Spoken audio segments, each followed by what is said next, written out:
Hello, I'm Toycat and welcome back to another Fortnite video. Today I have some pretty interesting information to share with you all because another Fortnite update just dropped or is about to drop depending on your platform and region, but right now there is a brand new Fortnite update, the 1.9.1 update, which you probably just downloaded and are probably curious about what exactly is inside it. So let's talk about it because the big thing we all knew was of course smoke grenades. Smoke grenades was advertised to us a week before, but there's other changes including Xbox One X support, which I think was interesting and worth talking about in today's video. So let's go through it one by one and let's start with the smoke grenade. So the smoke grenade is in the game. The only thing worth knowing that's different than you might have expected is that it can be found everywhere. It's not a legendary or it's not an epic item. It can be found everywhere, including the floor, and it actually drops white smoke instead of regular smoke. Also, it doesn't make any grenade explosion at all. So that's something we know about the smoke grenade. It's been confirmed, and that's easy. That's said and done. That's the big new exciting item. I don't know how exciting it really is, besides for those end zones where there's a big white circle that no one wants to go in, but someone throws a smoke grenade and suddenly everything changes. That could be exciting and fun, but I think most of the time this is just gonna be a funny, like, goofy item. But that's just me personally. Let's move on to the second thing, which is the new leaderboards.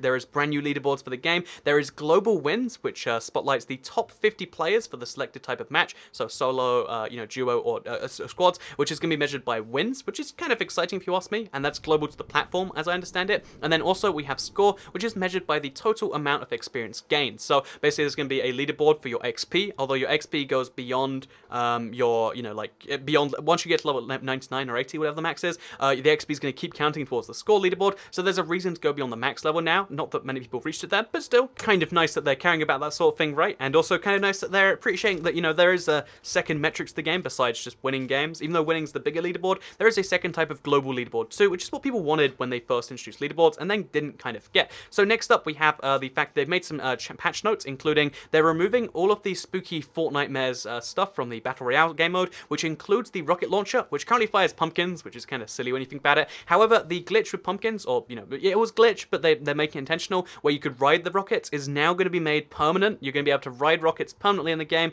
which is silly, and it's only really useful in squads in very specific situations for funny clips, but they're making it part of the game, and I love that they listened to the community and they turned it into a real thing. Also, they made it so the Outlive daily challenge will no longer count members of your own team, so you can't shoot one of your own team members if you're on, like, one more person survive. I don't think anyone did that, but they've made it so it doesn't count that, just to discourage team killing that tiny bit more. We also got bug fixes, such as players no longer take full damage when jumping onto a launch pad from high elevations. So if you went to the height limit, like I covered in a previous video, if you jumped onto a launch pad, sometimes you die, and that's not fun, right? Also fixed an issue of incorrect animation playing when bouncing on consecutive launch pads.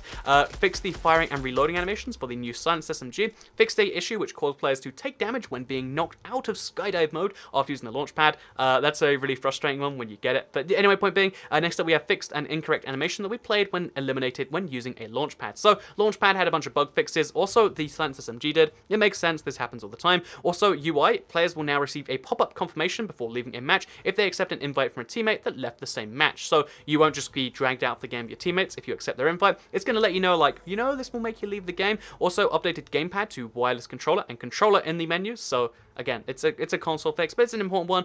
Daily challenges no longer automatically collect when accepting an invite. Bug fixes, localization issues, blah, blah, blah, blah. But the big ones here are the more gameplay-oriented ones, which goes back to world. So we have environmental bush changes, and this is one that I didn't really properly realize, but the bush locations are not different on different platforms. There is now one standardized set of bush locations, which is something that I didn't realize was actually a thing before. That on PlayStation, there were different bushes, to on Xbox, to on PC. Now there is one set of bushes, and you can master it on all three platforms, which is fascinating, but again, that's been a thing. And they're making these new bush locations. None of the free platforms, we're not going to have all Xbox bush locations or all PC or all PS4. Instead, all of the bushes have been now preset and changed over the world, which means that Fortnite is going to be very slightly different with brand new bushes to hide in. Yeah, that's everyone's favorite thing. So then we also have performance increases. We have the online thing changing, so you can't spam your friends. And then finally, we have Xbox One X support. So this is something I've been waiting for as an owner of the Xbox One X, like one of the 100,000 in the world or something. But basically, Fortnite now supports 4K HD, UHD I should say,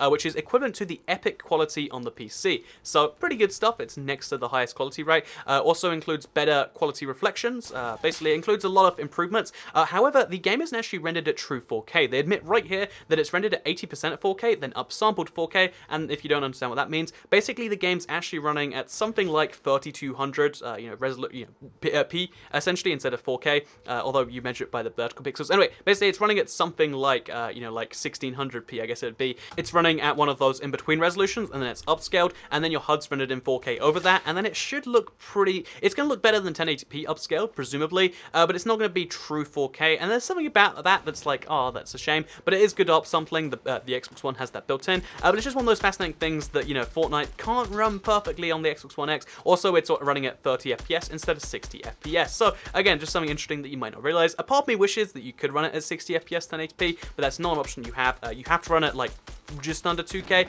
and now we know how Fortnite's going to run on the Xbox One X. I look forward to streaming it when I get back from my Austrian place where I am right now. So yeah, there'll be no videos on this channel for a few days. Thank you very much for watching. I'll keep you updated with the latest Fortnite news whenever it comes out, but for now, I hope you all enjoyed it, because I'm going to see you in the next one. Goodbye.